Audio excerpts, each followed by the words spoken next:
വയനാടിന് പിന്നാലെ തൃശൂർ വടക്കാഞ്ചേരി അകമലയിലും ഉരുൾപൊട്ടൽ ഭീഷണിയിലെന്ന് റിപ്പോർട്ട്. പ്രദേശത്തെ ആളുകളോട് 2 മണിക്കൂറിനകം മാറി താമസിക്കാൻ വടക്കാഞ്ചേരി നഗരസഭ നിർദ്ദേശം നൽകിയിരുന്നു. ഈ മേഖലയിൽ 41 കുടുംബങ്ങളാണുള്ളത്.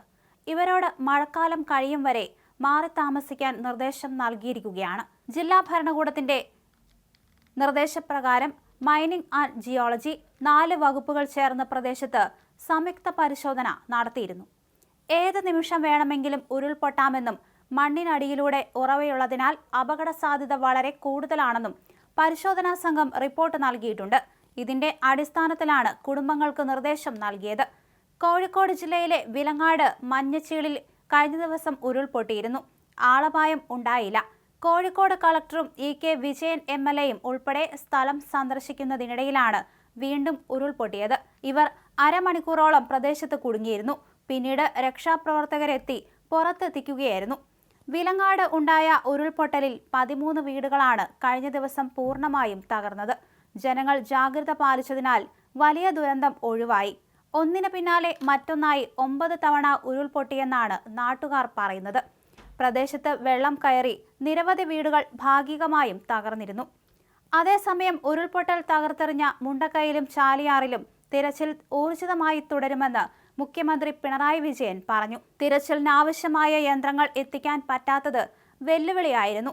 എങ്കിൽ വേലിപ്പാലം പൂർത്തിയായതോടെ കൂടുതൽ യന്ത്രങ്ങൾ എത്തിച്ച് തിരച്ചിൽ വേഗത്തിലാക്കാൻ സാധിക്കുമെന്നും അദ്ദേഹം വ്യക്തമാക്കി.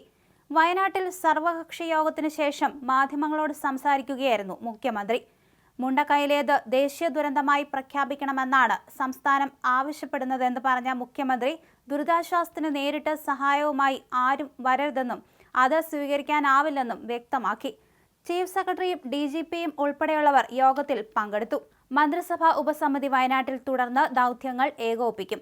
റവന്യൂ മന്ത്രി, വനമന്ത്രി, ടൂറിസം മന്ത്രി, പട്ടികജാതി പട്ടികവർഗ വകുപ്പ് മന്ത്രി എന്നിവരടങ്ങുന്ന ഉപസമിതിയാണ് പ്രവർത്തിക്കുക.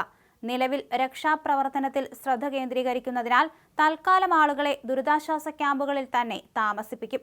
ക്യാമ്പിൽ കഴിയുന്ന കുട്ടികളുടെ വിദ്യാഭ്യാസം ഉറപ്പിക്കും.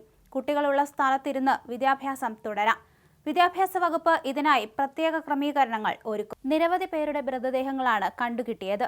അതേസമയം 240ഓളം പേരെ ഇനിയും കണ്ടെത്താനുണ്ട് എന്ന് തന്നെയാണ് അറിഞ്ഞിരിക്കുന്നത്. അതേസമയം 293 പേരാണ് ഇപ്പോൾ മരിച്ചിരിക്കുന്നത്.